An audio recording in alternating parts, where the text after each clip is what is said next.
There we go. The red light. Red light. We got a red light. All right. Hi, Sarah. Hi. We're good. The only person not here is going to be Scott, I want to choose enough room. and Jade is not here. So we have a full quorum, which is good. And welcome to the table. You're welcome. And we have a guest tonight. We have Bert Phillips visiting with us. So Sorry that's- for messing up your name. Oh, yeah, you can notice it. All right, so I guess we have to make it official. I'm calling meeting to order. So it's 7:02, I think. So Mhm. that's close enough. Yep.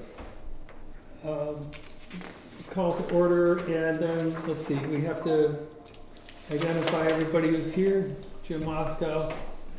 We have a public member, Burr Phillips. Philip Burr, right? Yeah. Burr Phillips. Aaron's brother, Thompson? Bob Thompson. Bennett? Bennett? David Campbell? Oh, you're Sarah Campbell? I Hello. said David Campbell. Sometimes it's, people hear it as Campbell. David Campbell, and what? Hi, Sarah. And yourself. Hi. And Bill Terry, I chair, for the record. All right, voting tonight, all members, so no special deal. Scott is away. And he let me know that he was going to be away. Yep. That's good. So did Jane. She's in Ohio. And you got notice on Jane. Good. All right. I could have been away. You could have been. Was it a good party? It was just getting started. I had 1 cup of gazpacho, And you gave it up for this. Huh? and I had to give it up for this. I thought you were shopping for an excuse to get. Anyway, all right, so let's see. I should follow the agenda, I suppose. First order of business is then, after all those good things, is to approve our minutes from last meeting. And if we could, I would like to amend our minutes. David identified that we, in order to comply with an RSA that's out there, we're supposed to identify when a member has arrived via Zoom, that we're supposed to have a reason, explanatory reason for them being in. And we checked in with Sarah to see what made sense. And Sarah, what did we finally agree at? It was You agree? Medical conditions that make it we- awkward to get to. yeah, we had but 2 words, I think. Sarah Campbell, due to medical conditions will affect her mobility. What's the? Due to medical conditions which affect her mobility. How's that? Yep, Done. Okay. it's true. And that will meet our compliance requirement for identifying someone who's attending by Zoom as to why they didn't show up live. And I think that's a reasonably good reason. We'll leave it at that. So I need, with that amended part to the minutes, do I have a motion to accept?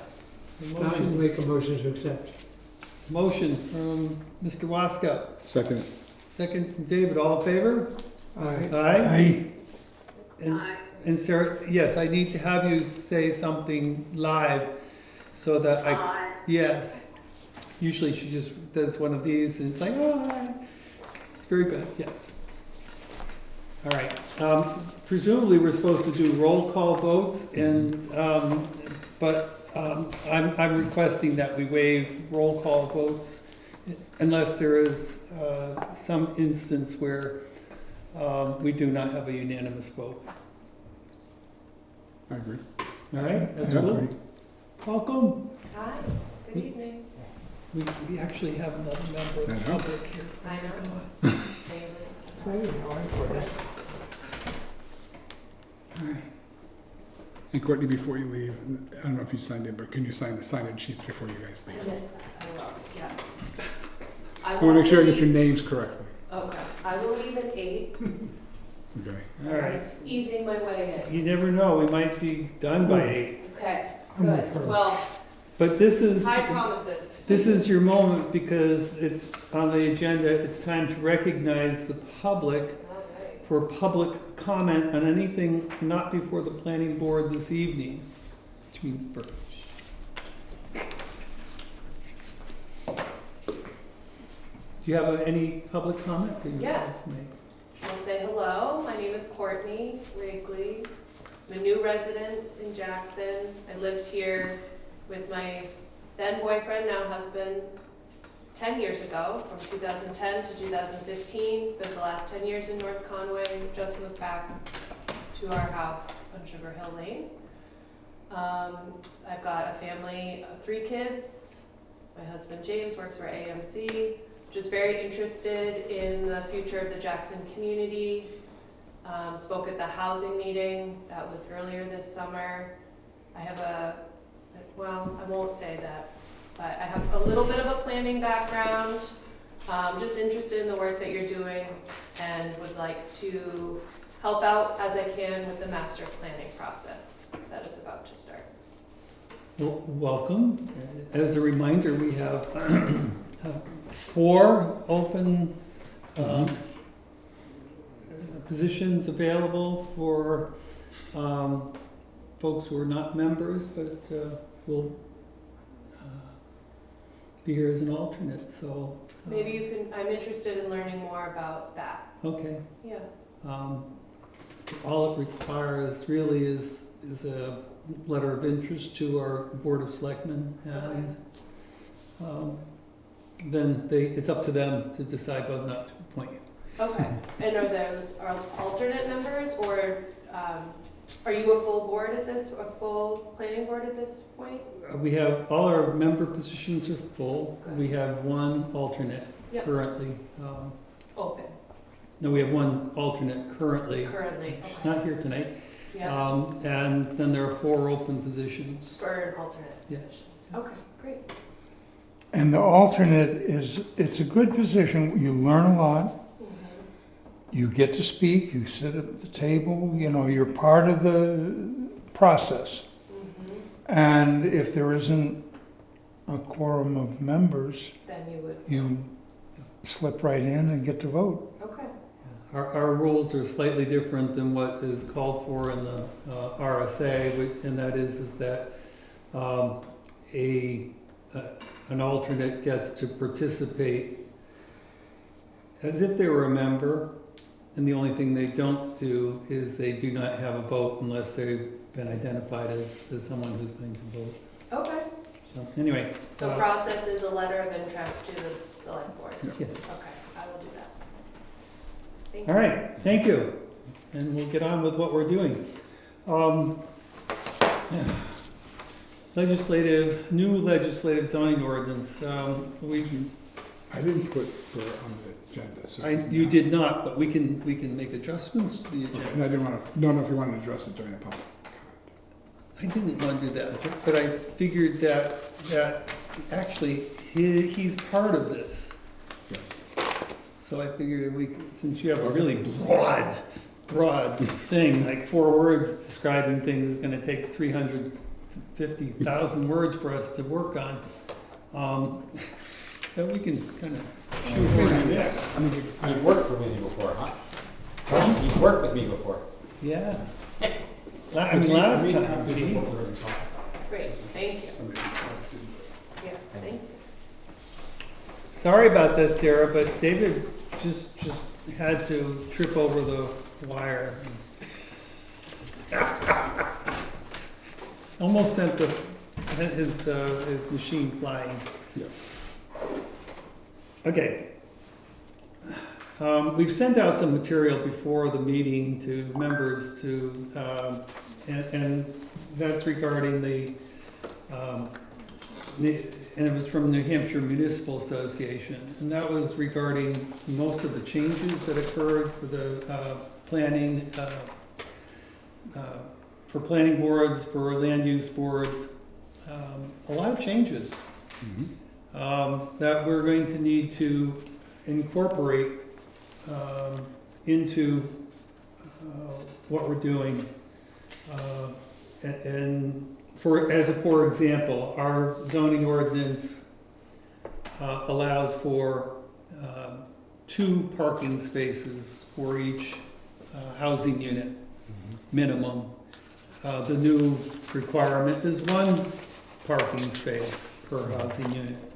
So we'll have to adjust that. We have restrictions for the number of occupancies in the ADUs, that there can only be 1 person for 250 square feet. The new requirements say you can't do that. As a good for example. Another one for ADUs would be that the old language said that you had to have for an ADU that was attached, you had to have a door between the ADU unit and the main unit. Now it says you don't need to do that, and the language is totally changed. So it says that you don't need to do that. You can have that through a common area, or you can have it through a separate area, and the zoning ordinance cannot compel the homeowner to do one or the other. So that's very different language, different requirements, and the intention really was to try to increase the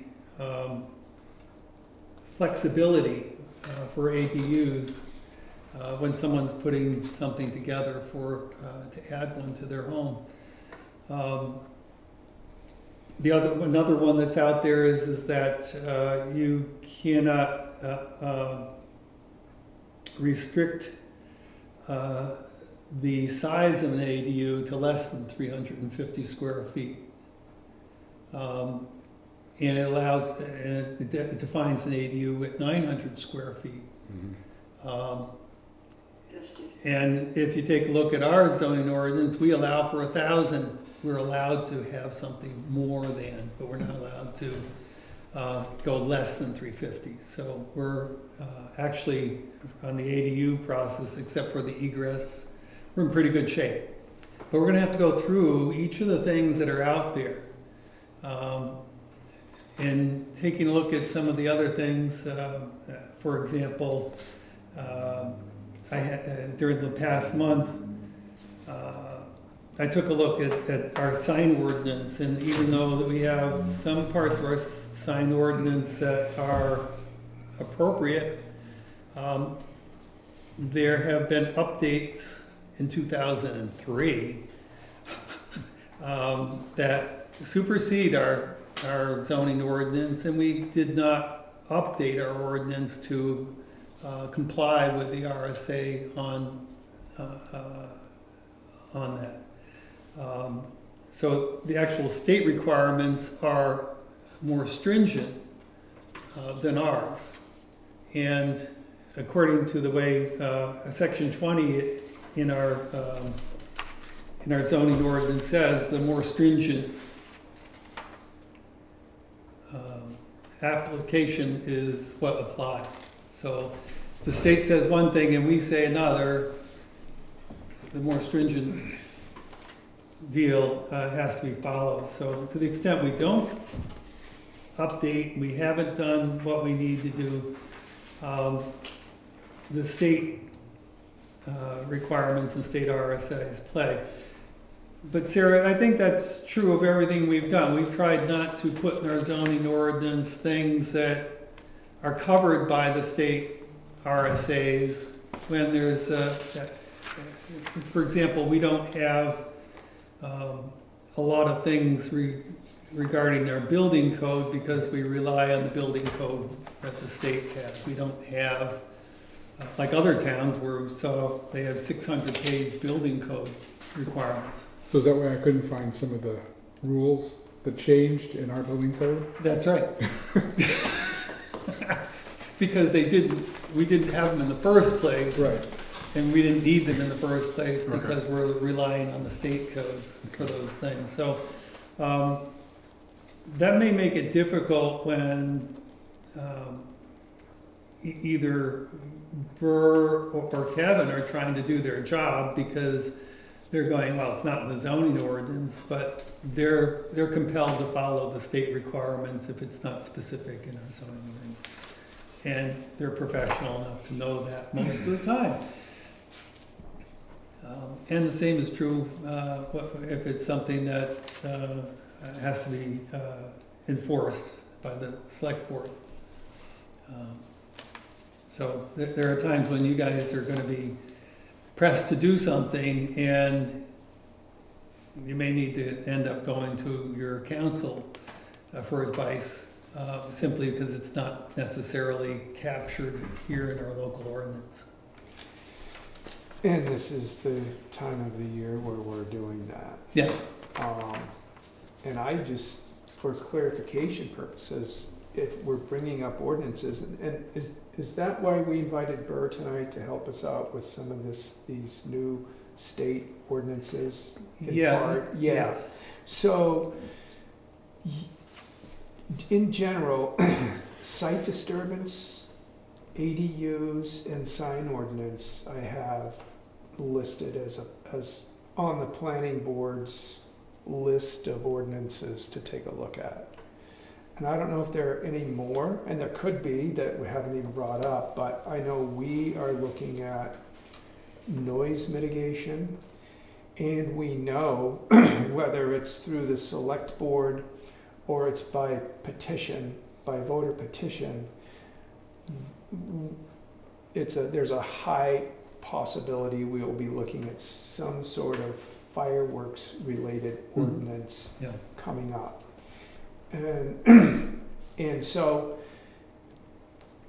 we talked about this before with the short-term rental ordinance we looked at last year. When you vote here to approve or amend an existing zoning ordinance, that change takes effect when you vote. Do I remember that correctly? I remember that discussion. I saw you and Scott Yeah, talk about that. Yeah. I forgot There, who in told some us about it. in some instances, yes, and in In others, some instances. yeah, it's not in all Okay. instances. I was looking for the RSAs that identified what the differences were, and Yeah. I don't know them Okay. well enough to be able to say, oh, Yeah. you know, I can't quote Yeah. chapter and verse kind of Right. thing. I think we thought that at that time, Mm-hmm. but at any rate, the noise ordinance, the fireworks ordinance, any other ordinances we take a look at are not able, according to our town council, to take a full effect Until the legislative vote body, of the yeah. legislative body, so. And that's true of our language as well. There are some land use items that, Yeah, and they're land use yeah, items that we might be able to adopt that would take effect yeah, immediately, uh-huh, but they would be subject to the Final approval. final approval of the legislative body, the town meeting. Yeah. And for us, the way it's set up, that goes on the ballot as opposed to the town meeting itself. So I'm thinking, just in the same vein as our, our capital improvement plan and our master plan group that we have reached out and recruited into, is there a way that we can make sure that the communication between our two boards on these, I mean, understanding some of those are your responsibility and some of them are ours, but I think the more we can communicate on that, maybe seek input. I, in particular, would like input as a selectman. I don't speak for Barbara and Frank here tonight, but the noise mitigation ordinance in particular, and fireworks. I mean, I'm told there might be 2 citizen petitioned fireworks, which can be confusing, and that's Yeah. just where people stand. in Those August. actually, I went through the RSAs. We don't actually control that. That's a select board's Right. And side of that's the what I'm- world, and we don't Yeah. really. And I recognize that, Mhm. but I would love to have any and all input that exists. I may want the same thing and reach out for the same reason to the Conservation Committee Yeah. around a noise ordinance, or a site, well, that would be you Right. reaching out. But I just want to up the communication Yep. game, Mhm. so we're not having conversations in a bubble where something based on the scope of the discussion, could be added to Yeah. by having input from others. So I think I'm going to be advocating for planning board input on the ordinances that we know we are responsible to do something about if anything's going to be done about. And so if you do have questions, you want to know how the planning board or select board feels about some of these things you're working on, Yep. I can make sure that I focus on that and prioritize that as a liaison. Well, and you're a member of the planning board, Right. so obviously you get to hear everything and see everything that you want to hear. Right.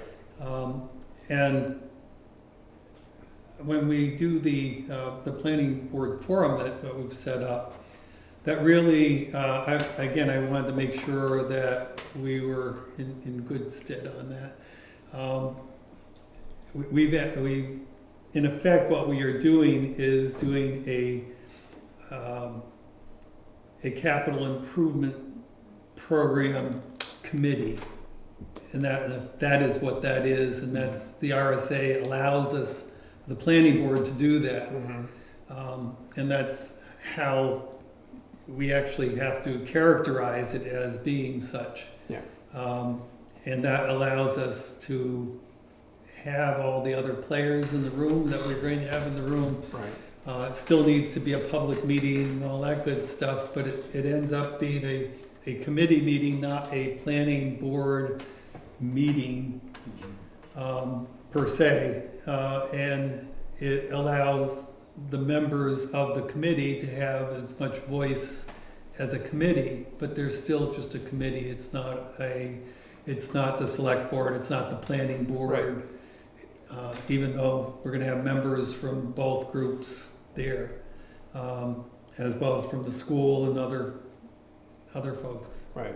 So, But that's not the place where we intend to have ordinance discussions. No, So it shouldn't. We've got all It- kinds of it shouldn't be. discussions and meetings. But we and have a committees. master plan activity that's also going to Yeah. be happening next year. But I think for some of the things that you're talking about, I think there's more immediacy coming from the community Yeah. than there is from a longer perspective of a master Right. plan. Well, does Chief Pearlie feel he doesn't have the words to enforce fireworks? There is a question about whether there are citizens that want to ban fireworks entirely. Okay. And So then- that would be the Chamber of Commerce? Fireworks entirely would Okay. absolutely include that event. And then there is also discussion among this loose group of residents that want to see a change to the fireworks ordinance. So it's what we banned, I think in the past, is what type C or class C or whatever those ones are you can buy at the warehouse in Bethlehem, Yeah. Or down? But there are people that want to ban fireworks entirely.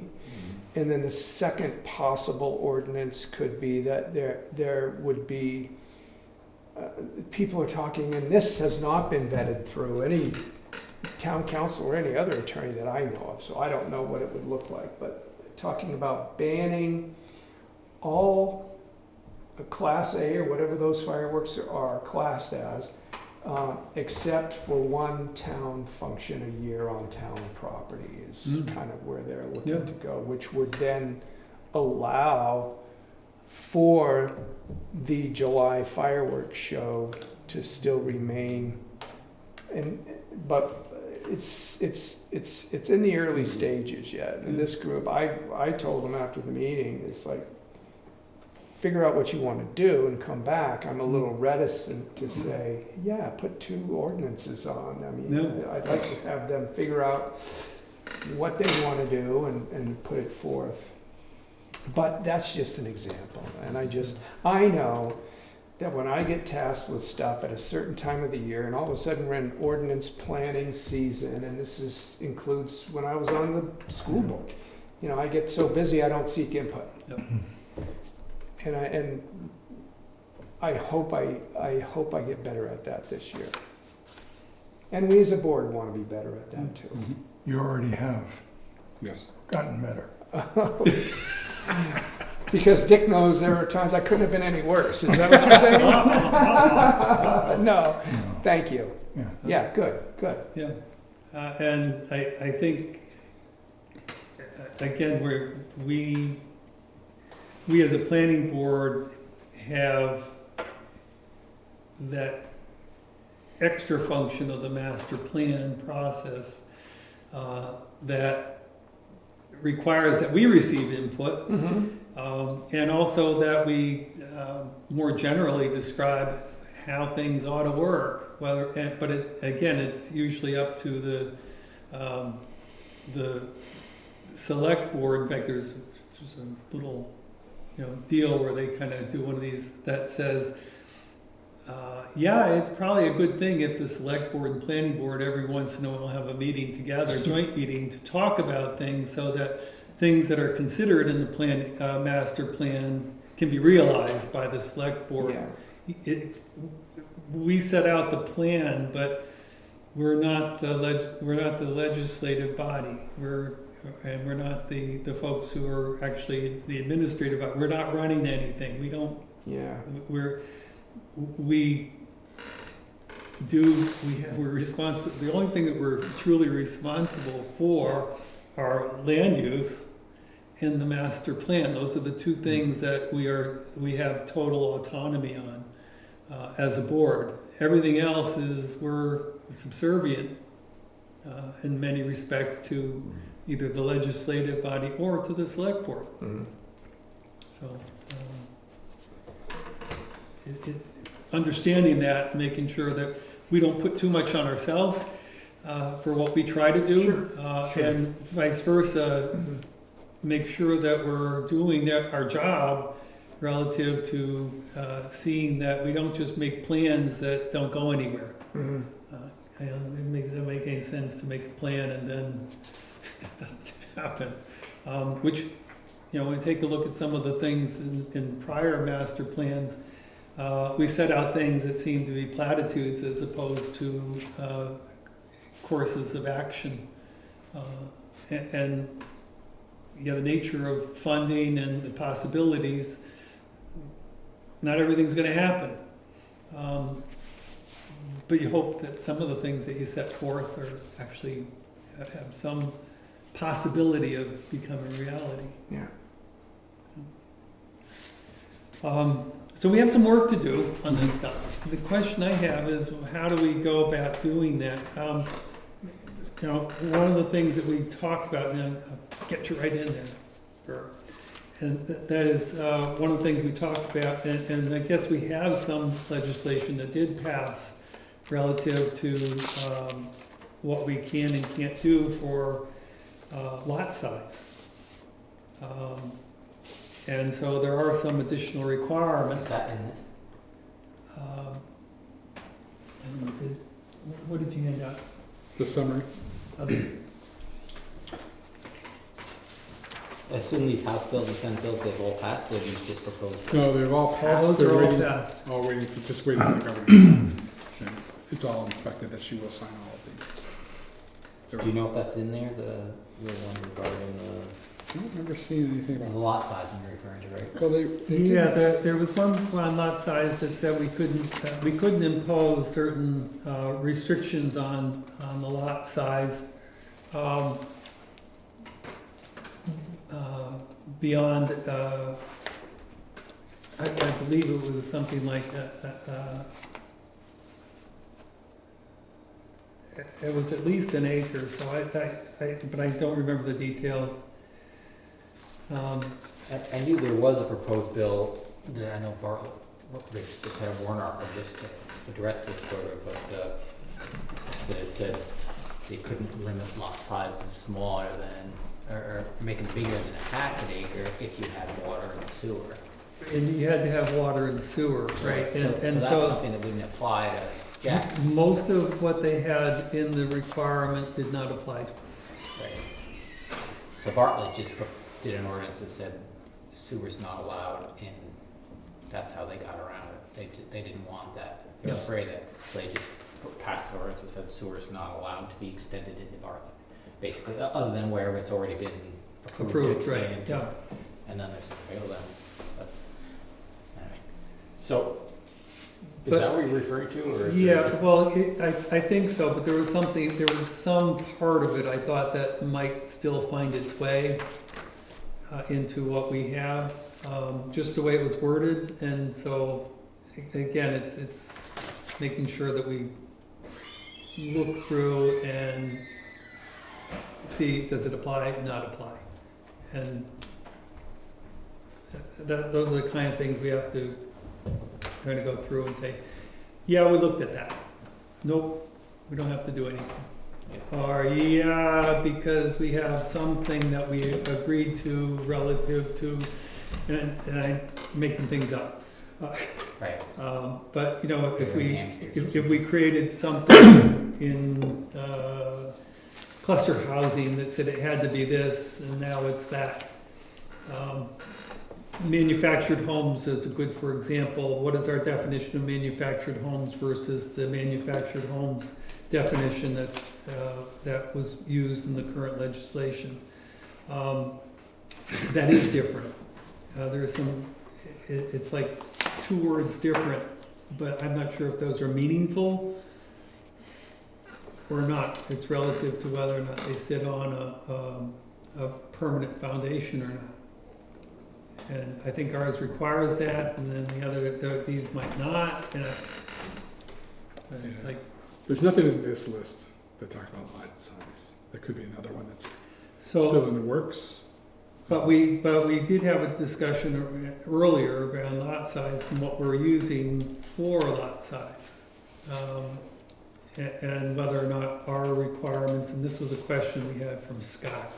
right. And his concern was relative to cluster housing and whether or not the current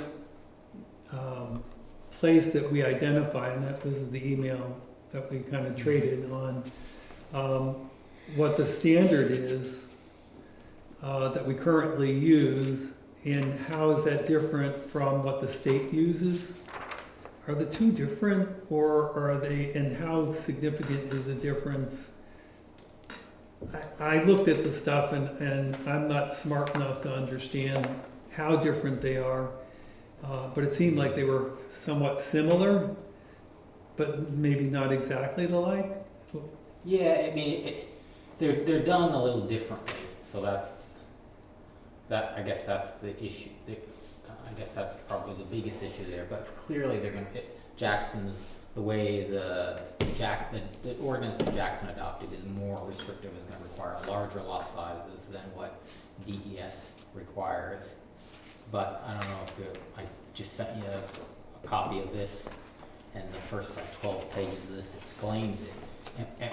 And pretty much this, what you guys use, is like the latest science for somebody to really, DES came up with their first shot at it how many years ago, and then these people came back, looked at all of the data, did nitrogen modeling and all this other stuff, and came up with like pretty hard science to come up with this is what you need to protect the groundwater so you don't have too much nitrates in the ground. Both of them are the same test, too much nitrates in the groundwater.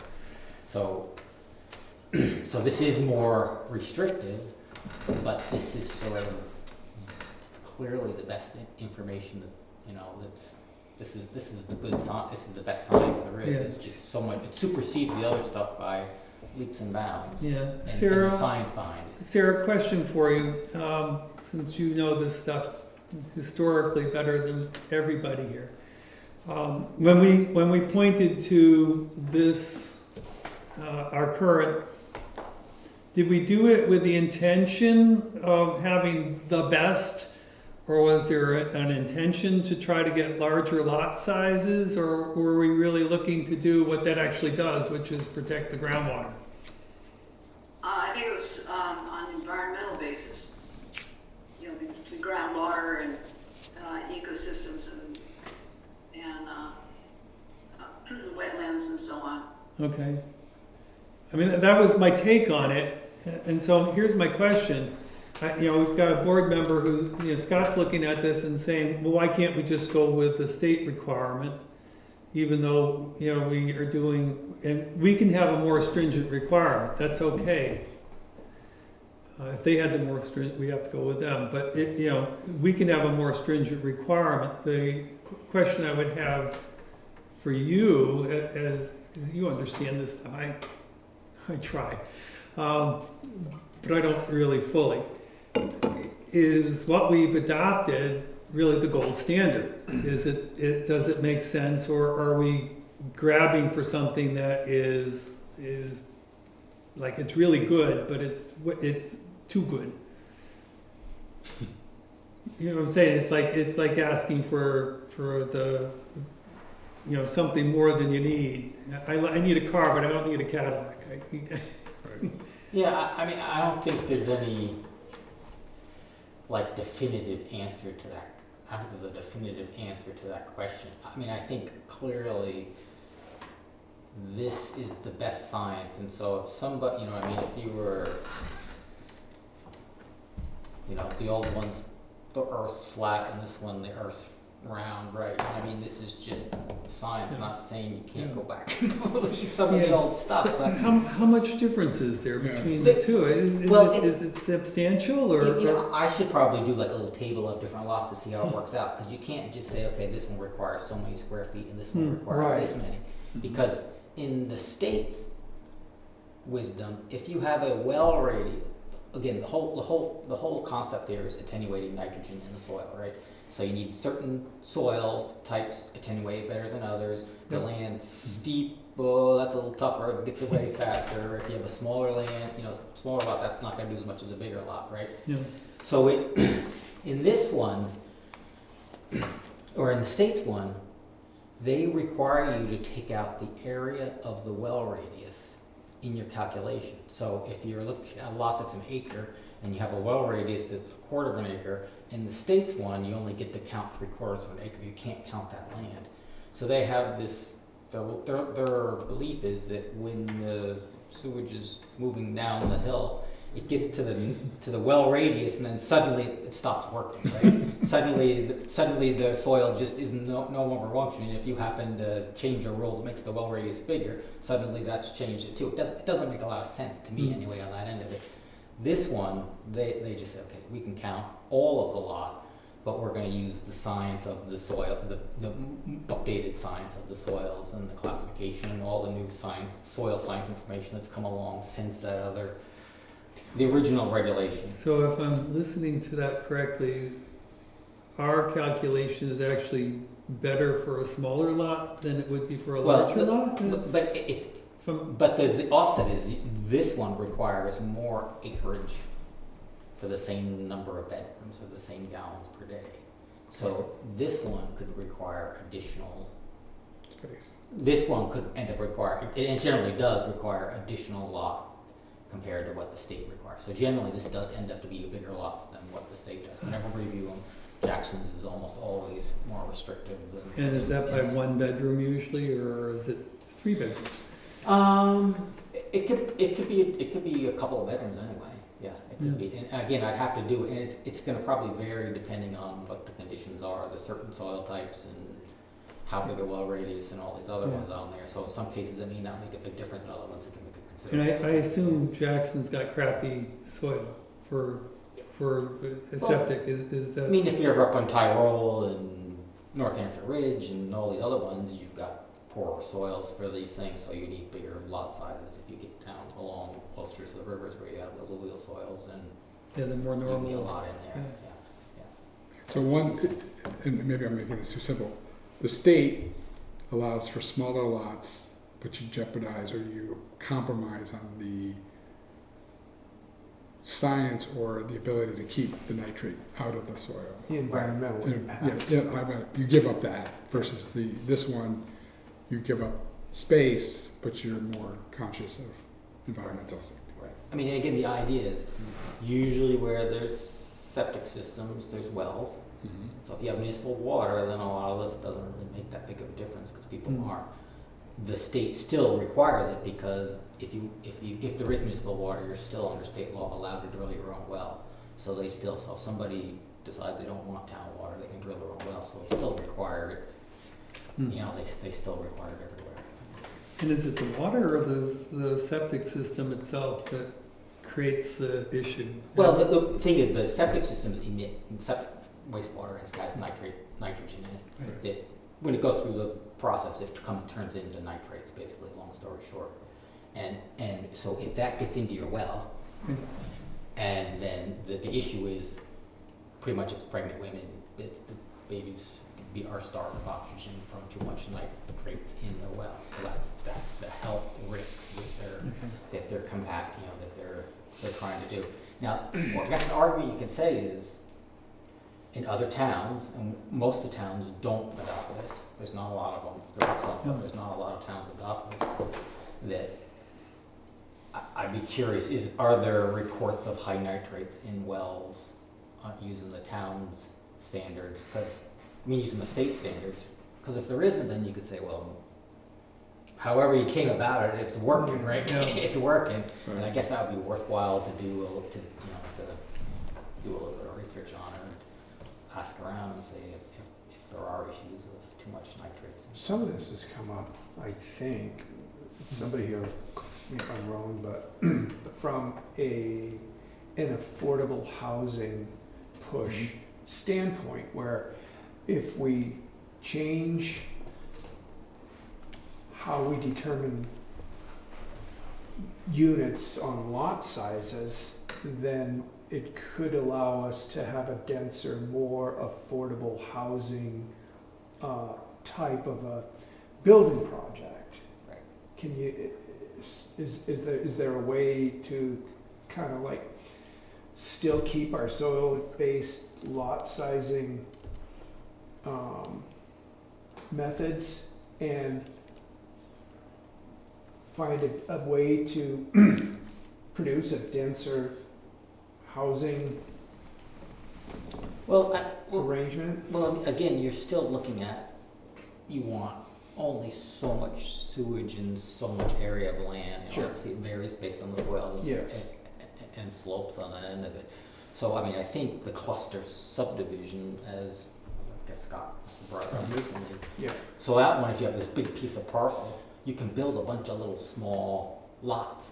And so you have a lot less infrastructure, less road to build, less utilities to Mhm. build, Right. everything on it. But because you have this big common space outside of it, your Right. net nitrogen in that area still works. So Mhm. that's sort of on that level, that's one way to, I guess, combat it, I guess you'd say, without Mm. changing the regulation. Yeah. But if somebody just owns an acre lot and now they want to put 2 dwelling units on instead of 1, it's not going to work. Yeah. Well, one of the issues that Courtney is here is that this is what's impact her in building her lot up on Sugar Hill, was this formula.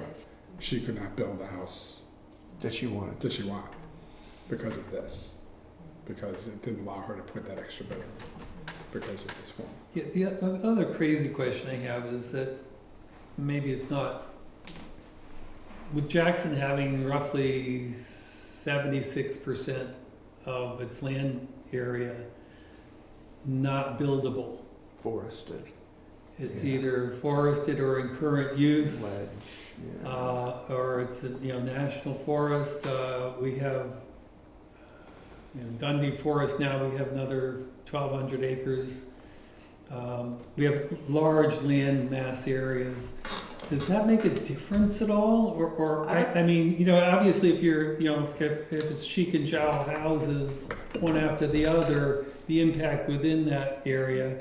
But say, for example, if you back up to an area that's got, 1,200 acres of woods, does that change anything, or I, Well, I mean, it's certainly, if you're at the situation where you've got a lot of houses and they're backed up to the forest land, downgrading is to the forest land, then you're not gonna be contaminating anybody's wells because there's no houses there in the first place. yeah, And, you know what I mean, and you, depending, you know, if it's ledgy or lot, you're probably not getting much attenuation out of them anyway, but there's just no houses there in the first place, so it doesn't really matter. So there are situations where these are overly conservative, but yeah. usually you have to address it to the areas where, if you're on Tyrol, then there's all those houses there, and there's Right. all those wells in the area. And they all, So and it's that's- all downhill. A lot of It's the sort of a- discussion, the early discussion was driven by Tyrol because you were getting neighbors' well radius affected by the septic system that was going in to the grandfathered lot, because, you know, those lots are, what, 120 by 120, and, you know, they were more city lots, and it wasn't a city application. There's no sewage, and there's no town water. So we were trying to back away from the impact of that, of how, you know, we have to allow that lot to be built on because it's grandfathered. But it's affecting the neighbor. And I think that's when in the rest of the town, we were trying to say, well, let's, you know, we went, 2-acre zoning for a while. They were just flat out 2 acres. And then it became soils analysis and what the soil.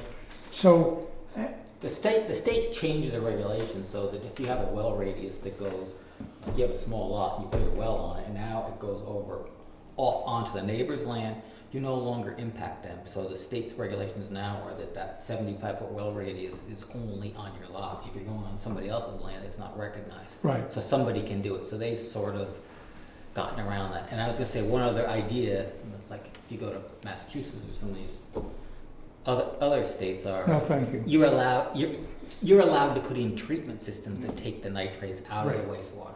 Right. So you could theoretically, if somebody wants to increase the density to at least the state's level, And that's to the state's level, they could you could allow them to put a treatment system in, and then you could meet the Yeah, state's I- level. I'm- The state is so simplified and not that scientific that New Hampshire just won't allow these nitrate removal systems So that state won't require, because that's the other thing I looked at. to go beyond the state. is what I'm Yeah, saying. you can't create something that's more liberal than the state's requirement. Right. And the state is very restrictive in terms of what you can and can't do. When I lived in Connecticut, this is a gazillion years ago, when I was on a conservation commission almost 50 years ago, we had situations where people were allowed to have wells and were able to build simply if they did appropriate septic management. And there was a septic management process back then. I have no idea about how it worked particularly. I don't recall. But yeah, you could mitigate, and as long as you were able to mitigate, you were able to build. And as Conservation Commission, we were looking at that and going, oh my God, that's terrible. Because we had a lot of examples of, particularly in Connecticut River Valley, where there was agricultural use and some of the chemicals that were used on that, you shouldn't have used the water there anyway. Right. But again, like if you go to the coast, then nitrates in estuaries is really estuaries are super sensitive to nitrogen and other Yeah. things. So when you go to most of the Massachusetts coastal areas or Connecticut or other ones that are not so much in New Hampshire, there are requirements that people having septic systems near those ones have to put in nitrogen removal systems as part of their septic system. So I mean, the technology's totally there. I mean, it's Yeah. 100% there. It's just New Hampshire just So generally doesn't recognize it, but does that mean somebody could consider, say, for example, an accessory dwelling unit on their property? Keep the same size septic system they have and add a nitrogen treatment component to it and not have to build a bigger septic system as a result? well, just coincidentally, when you put treatment in, it's going to get rid of the nitrates. Yeah. It's also going to substantially reduce the size of the leach field itself.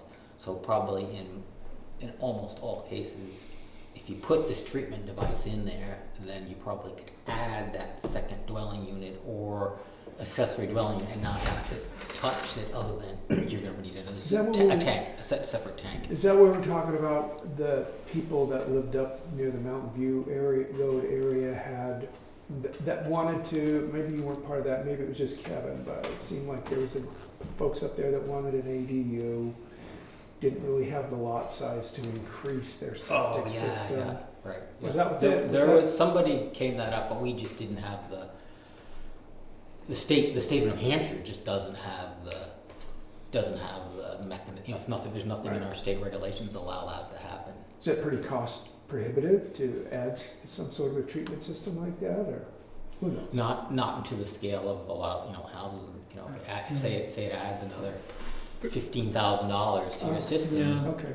You know, But still, from an, so, you for know, some people that's not a and problem. For other people, it's prohibitive, right? Yeah, when you have the state, there was a bill that they were trying to push where you could allow for 2 ADUs for a lot, as a, just, you could. Blanket, right? And it's like, well, that's great, except unless that you can't really even manage one. But they're trying to push, so the idea of increasing the density is out there. I think people are pushing for it, but it also sounds like the state is also creating an environment that says our environment is this, and we'd like to do this, but as long as you don't mess with our environment, you can do these things. And it would seem that the only place where that would happen would be places that have public sewer and public water. And probably intentionally so, for the people who live in places like Jackson where no one's really interested in getting the density to particularly increase. As I moved here because I don't want to live in the middle of a city. right.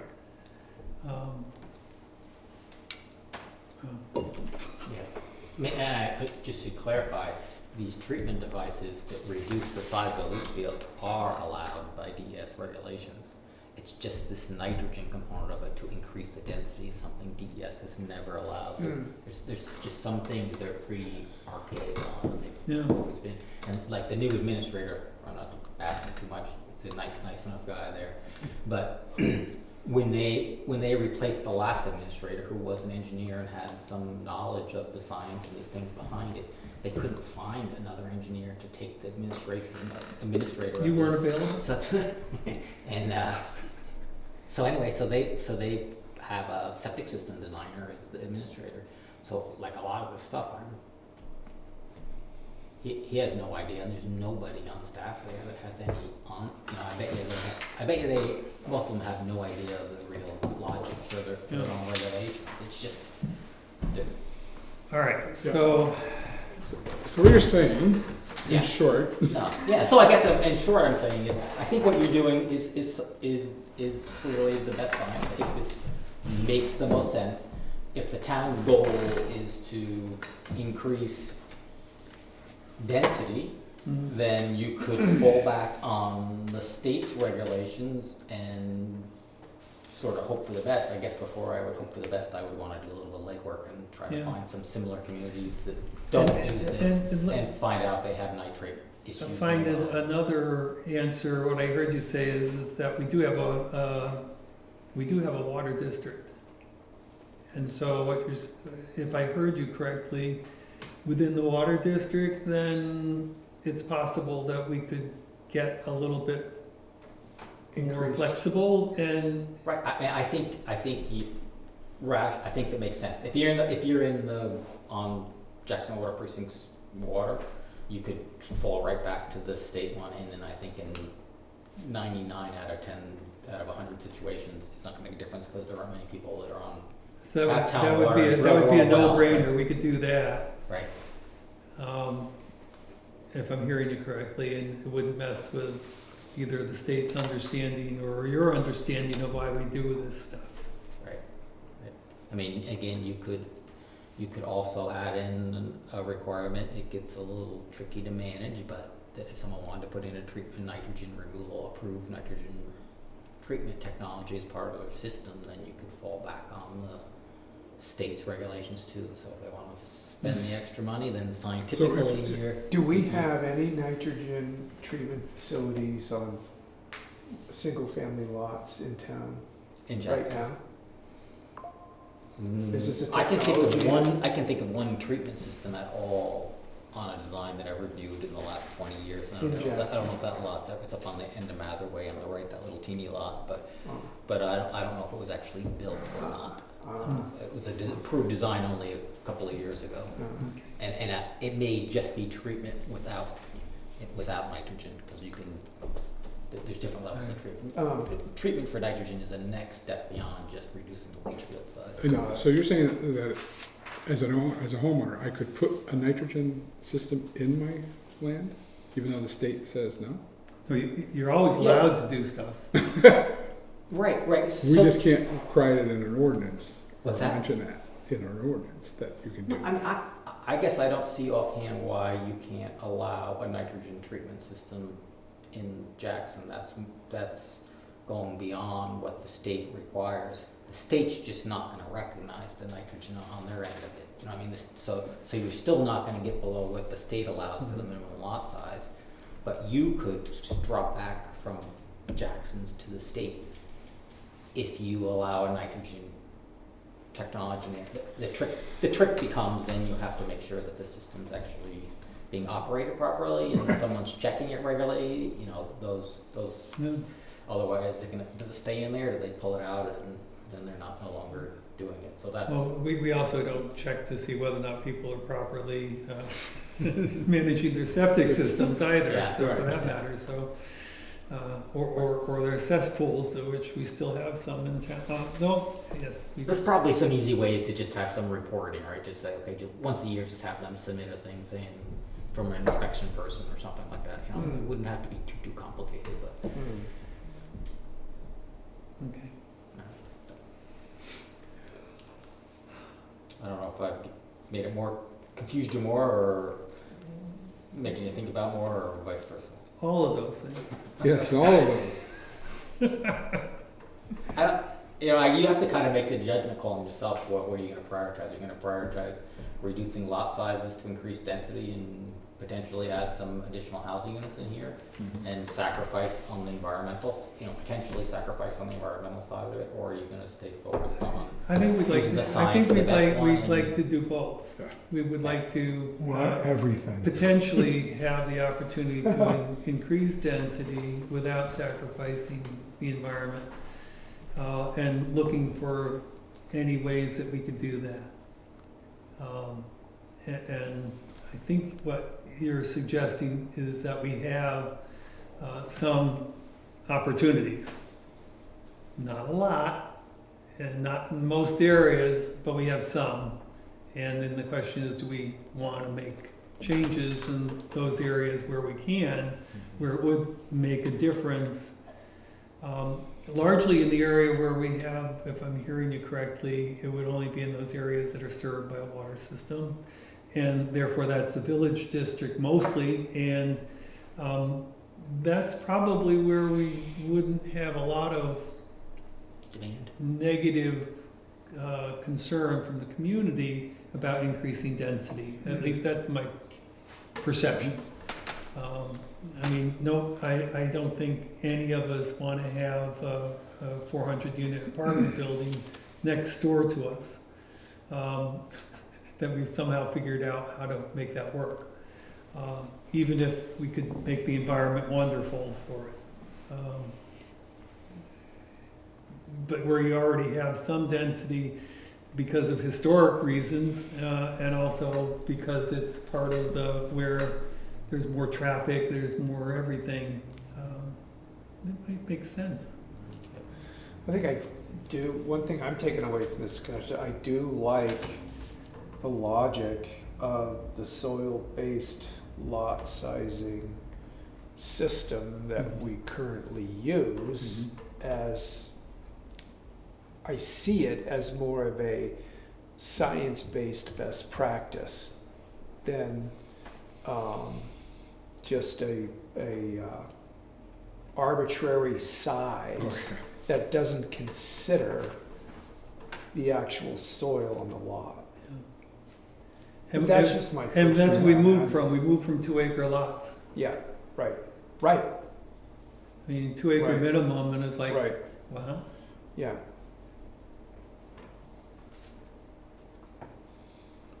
Okay, so we definitely have some, Have something to think about. think about. Yeah, I know there was, years ago, there was discussions, look at some of the old master plans or stuff, of potentially housing go on the back of this piece of land there. Mhm. So if you allowed it in the, I mean, that would most likely be served by water, so you were regularly probably send water back there.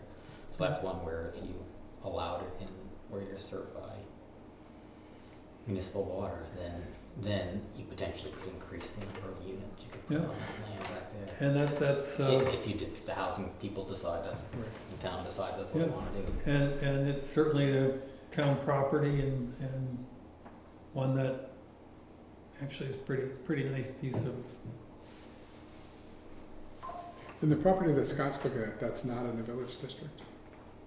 So that wouldn't be, 'cause that's on 16. Which one, David Baker's place, right? Is that? Yeah, it's near that, it's on like a 16. lot. I don't know which one. I'm just trying to Is it think. within 500 feet? Is this the But house? it's, but it's, I heard there's some other lot that somebody was gonna Somebody was donating. Yeah. donate. but 6 the acres. other issue there is it on the water? Well, it is, it is, I think it does back up to that. No, it means it's town water. Well, that's what I'm saying, is it on town water, does Yeah. town water go Where that is it? far up? Where is it? On What road? 16 somewhere, I don't know. Yeah, past, I On think, Route past 16. past, I think David Baker's place, I think it's past that. I don't know which one Dave or Dave. It's like there's split, there's. I think those are well areas, but that's okay. Oh, they are, okay, I think, I think they are too, but I don't know. Yeah. Scott would know. yeah, I mean, it must be, because that's what he was asking about, Yeah. was that property about the Mhm. road stuff. Okay, I thought it went further up. all right, well, Okay. thank you. Thank you for your input. Appreciate it. That's it. Yeah, Yeah. unless you wanna stick around for the rest of the You're conversation. welcome. I'm out of Stay for the really interesting part of our meeting. Which is It's coming right pulling up. teeth? No. No. All right, thanks. It's all important though. Thanks, Bird. Thanks, All Bert. right, I'm gonna use the transition moment to head Okay. out as well, but I'll be back. Okay, Thank you. forget- See Yeah, you, make sure Courtney. my name is there. You'll come back now. Hmm? Yeah. Husband's big rig. Yes, how do you know me? All right, That's nice. okay, well, we obviously didn't get to all the pieces in legislation, So nor how do- should how do we we this wanna- evening. But the question I Really? Come have on. is how should we address this? One of my crazy ideas is to give, either ChatGPT or Gemini and load these two documents in, our zoning ordinance and the guidance, and say, what do we need to change? Yeah, right. It's like, And then get some output from it and see whether or not it caught everything. Yeah. I think it's a great idea I mean, I do too. to start with. Because you don't have to take the advice, right. but it's another, Did it's you take another the view. summary? What? Would you take the summary? Um, Or I the might- actual act? I might start with a summary, but then and ask it to look up the RSAs that are referenced in the summary for additional information. Yeah. And you can do that. You could just paste in HB 428, and the question could be, how does HB 428 impact the Jacksontown ordinance, and then so you can title this piece HB 428, paste it in, and then underneath it in bold Jacksontown ordinance, and paste in what we have, and it might give you a really interesting response. So, okay. So much of that is the prompt that you give it. Yes, That's right. your prompt has to be a good prompt. Yeah. And that's what I meant. I mean, the Yeah. summary to me doesn't give me enough, but Right. if it could look up the act and look at the whole Yeah. thing, then, I mean, I have a version of that, but I would rather have it look it up itself. Yeah, because I tried to go through this to see, what sections all this applies Yeah, I mean, to. I went through and did my own checking, and for me, there were about 14 things that we need to change. Yep. Hmm. But that was just me with my processor looking at it. And like usual, I think my processor is sometimes not always working 100% comparatively to what is out there in the world. And so maybe there are 18 things or only 12, and 2 of them that I thought were good ones I was wrong. 12, 14, 18, you're talking about things we need to change in our zoning ordinance Yeah. based on these bills that Yeah, were passed this year. exactly. The one that's really clear is one parking area, one car parking for one housing unit. We have 2 per housing unit. Very simple. That 2 needs to become 1. And that's a good example of what a modification would Mhm. necessarily be. And that's an easy one, Right. And that's, because I think we can just do that. Yep. Because we're complying with current Right. regulations. and we wouldn't have to use one of these AI guys. We could actually use the original variety. But they also, it's interesting, and we don't specify or distinguish it. It also talked about studio and 1-bedroom units. Also has that variation to, actually say studios or 1 bedroom. There was another one that I don't think applies to us at all, and that's a four-level building. Oh, yeah. Now you don't have to require, you only need 1 stairway in a 4-floor But building. we have a 35 foot. As I was saying, our height limit is 35 feet. Well, if so they're you're not gonna- 6 foot high. Yeah, right. Right, so I mean, some of these bills don't even apply to us. I mean, Yeah, So I mean, we can just ignore them in the sense yeah. that we reviewed them, not applicable, move on. So that Right. was one of them. How does our ADU square footage map up with the state? This is 950 We're to at 750. We're at 1,000. Yeah, their requirement is that you can't have it lower, you can't mandate that it be lower than 350, and ours is at 1,000. So we're 650 to the good on that. What is the 750 here? No, the minimum can't be 750. It says 950 with a minimum of 750. No, he said, The total living space of an ADU is capped at 950 square feet. Which With a bill are you minimum. looking at? That's House Bill 577 on page 2, second paragraph. Total living space of an ADU is capped at 950 square feet. We cap it at 1,000, Yeah, with a minimum of 750 square feet. Our minimum is 350, I think. So we're better than the state. so we can be more restrictive. we can be less restrictive. Less restrictive. Nicer. Yeah, ours is accessory shall not exceed 1,000 square feet of enclosed space. The minimum size of an accessory apartment shall be not less than 350 square feet. So our range is 350 to 1,000, and their range is 750 to 950. Which is like, yeah, it's weird. It's a 10 by 20 room. So we're better, so I don't think we need to change anything. Okay, That's my, got it. and when they talk about detached or detached units, We allow either, yeah, we're okay. and we're good on that, yeah. but we also have the old language that says on egress that you have to have the common door for an attached unit, and that's no longer required. I remember a long discussion about that door. Well, the Didn't thing it is the actually- RSA says that you have to have it. Okay. It used to Currently. say that, but Right. that's been crossed out now, Yeah. and it basically says, nope, you don't need to do that. Right, we couldn't figure out, What it was, or Where how it you was how you made it going, work. right. The other requirement we had is that if you had an ADU attached, that you had to have a hardwired smoke detector system that would work in both units. So that if one was burning, everyone would know. well, right, that makes sense for an attached Yeah, ADU. and it still makes sense. Yeah, Well, mine's attached to my house. I mean, if my smoke detector goes off in the ADU, I hear it. Yeah. anyways.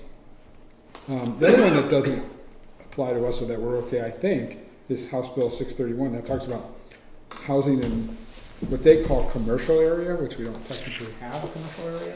Ours is the village district. We allow it. So there must be. We have nothing in our zoning ordinance that says that you can't have mixed use. Correct, we don't say anything about that, but we say you can have a home, you can build a house in our commercial, yeah. Yeah. So they must be referencing, I think a lot of this is for the cities. Yeah. Because they. much of it is driven by city. Right. Yeah. And the other thing that I found, talking about old ones that we hadn't implemented, and that is, the last one on this thing was the House Bill 1567. That was actually approved September of last year. And I don't know where this goes, but it allows for licensed, registered Right. childcare centers in residential districts. Right. And that we just have to add that as a permitted use. A permitted use of, Yeah. okay. So they're saying that's like a cottage industry.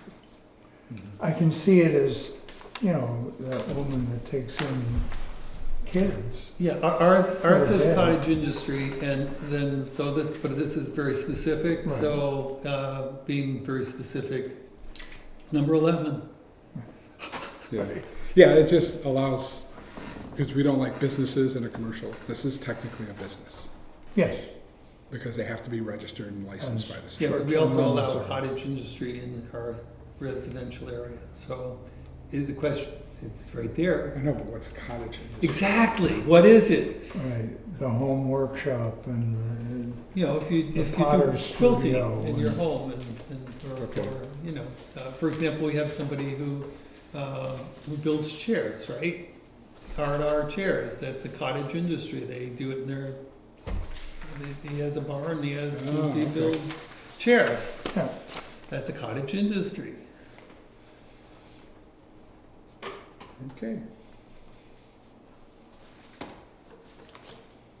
So I will attempt to try this. You wanna try it? Yeah, I'm trying to explore with AI a lot more. Okay, So. but I think we should try that first. Mhm.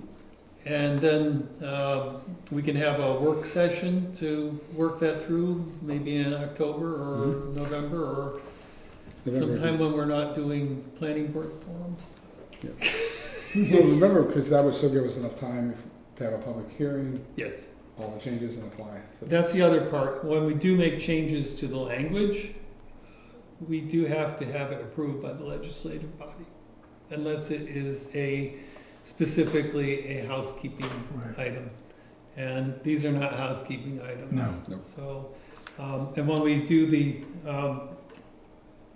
when we actually do the warrant article, we would have to identify all the changes that we're making, and then identify that these are the changes we are making as a result of, And why we're making yes, them. right. to comply with changes in the RSA's to meet state.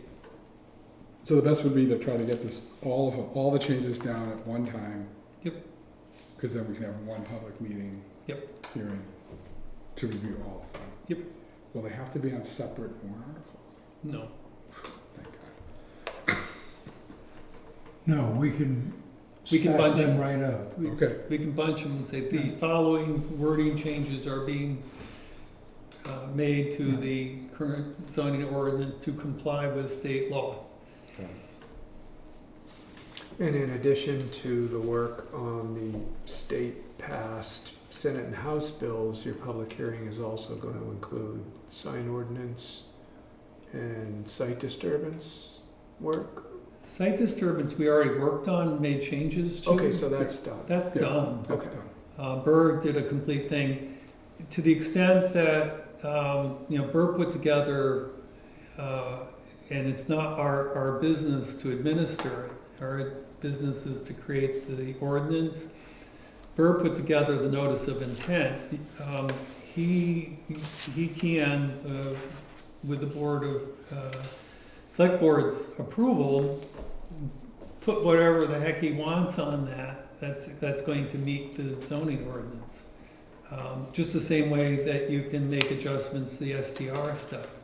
We say, here's the ordinance, but you can modify that application as you see fit to fit what you expect you need to do in order to administer, and have compliance with the ordinance. We don't do that, obviously, we appreciate looking at the darn thing, but that's not our business. Okay, so I was under the impression you were going to be looking at this site disturbance ordinance, but you're not. We already we already Moving put one forward, in. you're not We don't. taking another look at that, there's nothing. I don't see that there's any need for us at this point, simply because what we have out there right now basically says, if you're going to move dirt, Yeah. you better have a notice of intent. It's required, there's no charge for it at the current time, but you have to put one in, and all it has to do is say, we're moving dirt. Now, that doesn't mean that, you're reseeding your lawn, you have to do something, Yeah. but if you're going to be doing any kind of, and we've had some memos that have passed between or Kevin and myself, and with Julie copied, about what that means. And it has to be, we have definitions in there that say it has to be part of land development. So. No, I just asked because at the beginning of the meeting, I mentioned you're gonna do a site disturbance. Yeah, no, of ADU no, and a not sign site ordinance, ordinance, but you're disturbance, not, so no. I'm taking that off. Take that one off. So then the ADUs and the sign ordinance will be dealt with at the same time you're Yeah, we're gonna. doing a public hearing to deal with those. Yeah, and the reason on the sign ordinance is only because, not because we have a new sign ordinance in this legislative session, but because when I was doing my homework, Right. I identified that our change was 1996 in the zoning ordinance, and the more recent rulings were in 2003. Yeah, no, understood. You can look at any of the ordinances you So, want anytime you feel you know, they need to be looked at. So that it's like, It doesn't have to you be know, driven by a state Senate No, bill or oh, House no. bill. I get that. We Yeah. can be I'm just trying to smart about it. clarify in So, my mind what I you're just- planning on doing with your public hearing. yeah, I just did a raised my hand on that one, because when you see something, you should say something. Do you foresee any other zoning ordinances that aren't contained in the work the state did? And the ADU ordinance you talked about and the sign ordinance, do you foresee any other ordinances coming up before the voters that are gonna require a public hearing at this time? Yeah, Remember we didn't do this remember on the building permit requirement, we were gonna eliminate that last sentence? That has to go in front of the legislative Yeah. body too.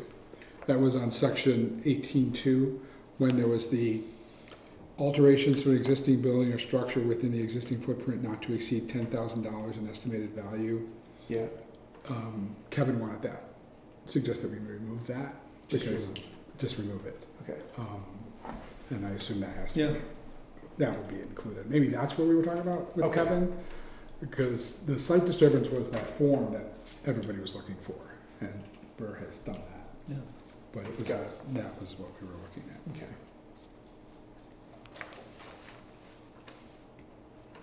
Yeah, I put in for a building permit and I screwed up.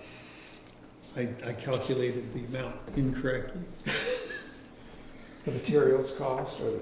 Yeah, cost of the- I thought it basically, you know, the minimum payout was $50, and bottom line is that its minimum is $50 plus 25, so the minimum is really $75. Mm.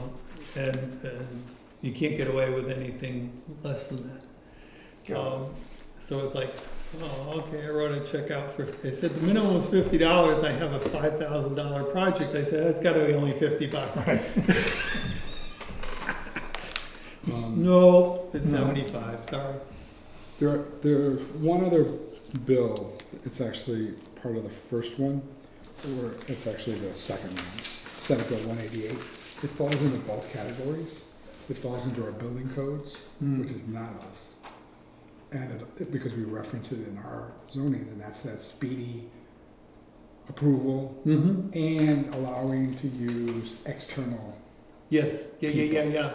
Is the allowing external, it needs to be in ours and their building codes, or just in their building codes? Great question.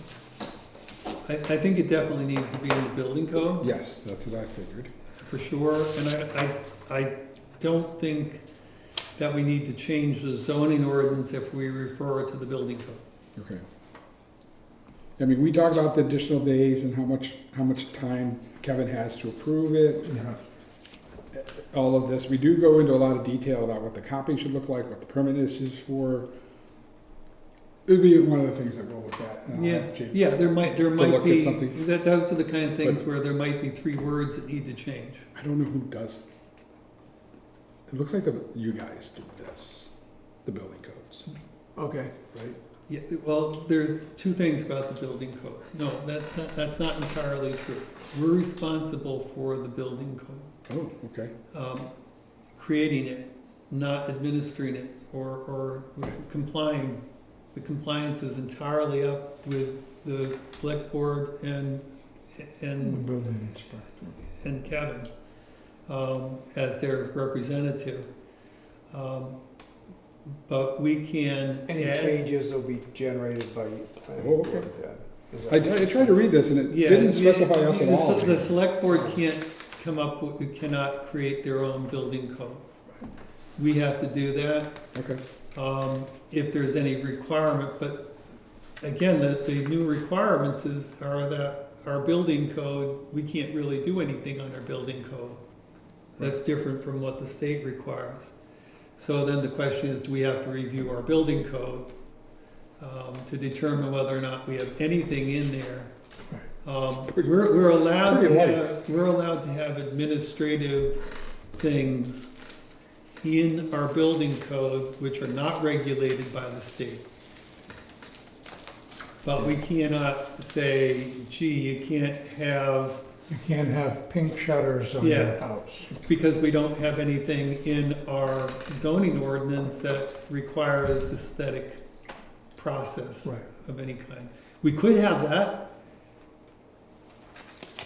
We could have that. We could say all homes have to comply with a map, no, you know. and- right, okay. It's interesting when you read this, I don't even, it doesn't reference the planning board at all in this document. No, We because created we create it, but it's not us. Okay, Because pass it along. Just the same way, if you take a look at any of the regulations for the septic stuff, none of it says planning board on it. Okay. And we have no idea how to make it work. okay. Okay, so we're gonna have to compare the zoning, the building codes to these changes also. Our job is to try to make sure we understand enough that what we're putting forth is actually something practicable. Okay. Wow, okay. Short-term rental application, we have. No, planning board forum. Oh, planning board, please. Just update, the room has been reserved. I will be using the recording, and I'm also gonna use the OWL to record it off of here, but allows me to look at everybody, since that really only looks at one person, since we don't have the camera on. We'll be using the OWL, and I've already reserved that for both September and October. Everybody's been notified. I've gotten a couple people thank yous, but other than that, I've been kind of silent on everybody. So I was gonna, after this meeting, I was going to send out a reminder to them. But I also found out that I misinterpreted what the superintendent of the school wanted. I thought she wanted the minutes of the meetings, which I plan to give to her. She wants to be told about all the meetings also. She wants to be what? She wants to be advised of the meetings because she may come. Oh, okay, great. So I didn't know she wanted to do that. So I sent her the Wonderful. dates and times and Sounds stuff. great. No, Or the opposite. all right. Principal. And this, thank you, because one of the things I wanted to make sure is that, if I understood it correctly, we're gonna have an additional charge then for this being taped, because we're actually having two meetings, Correct. and it's not going to be inside our regular meeting, which is a normal public hearing for us would be inside.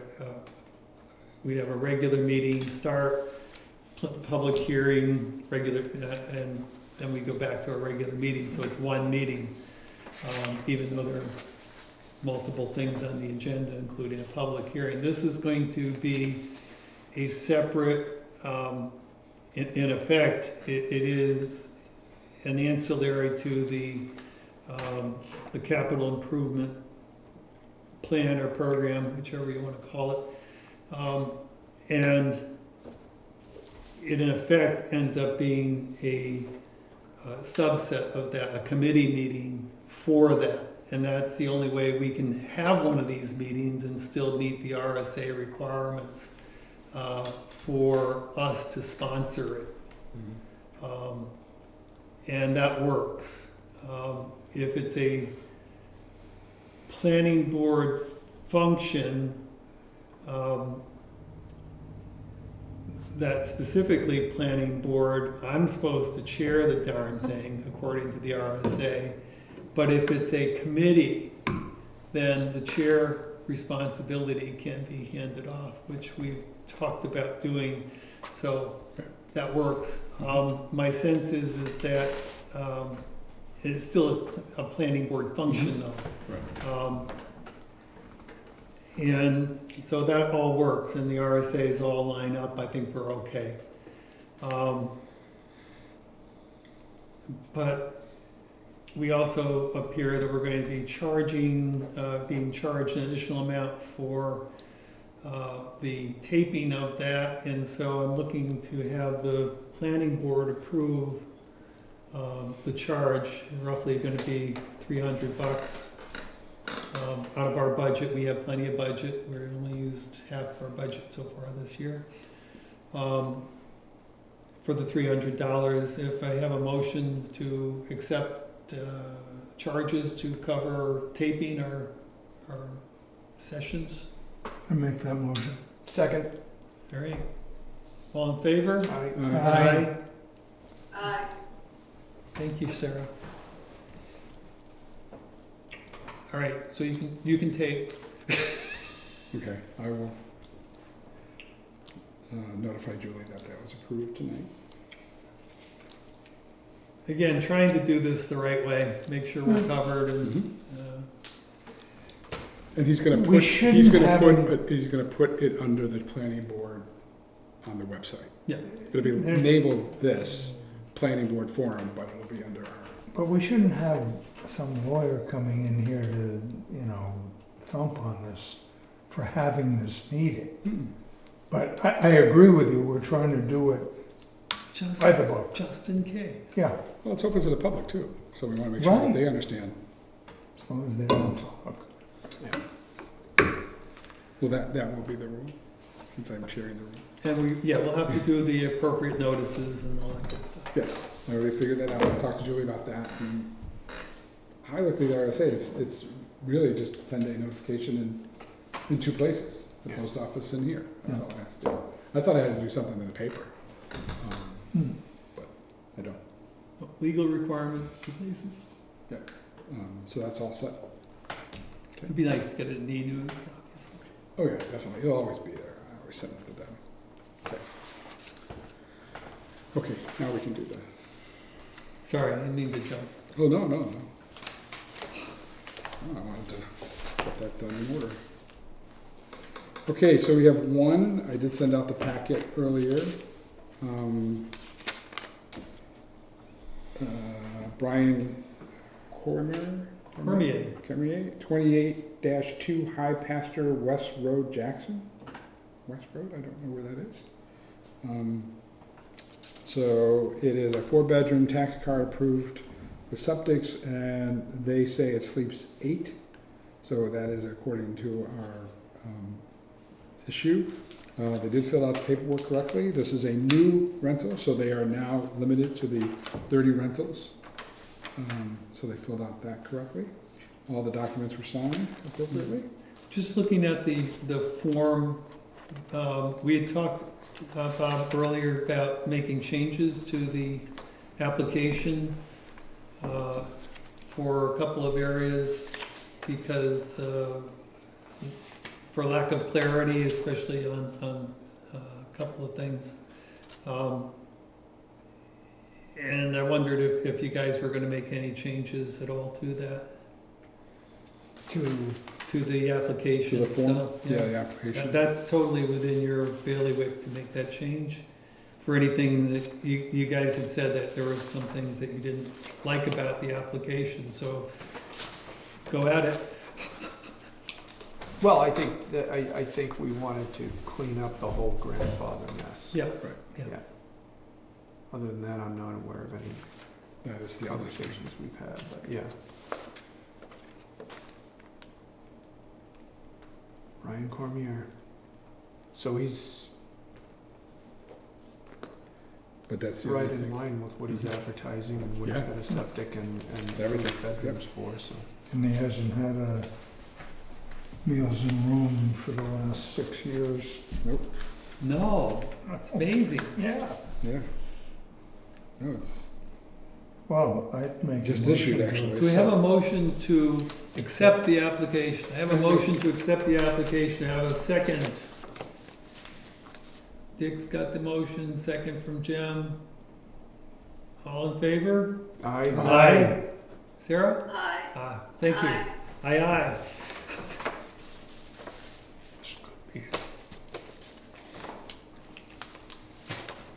That's the last on the agenda. It being unanimous, I'm not calling the roll.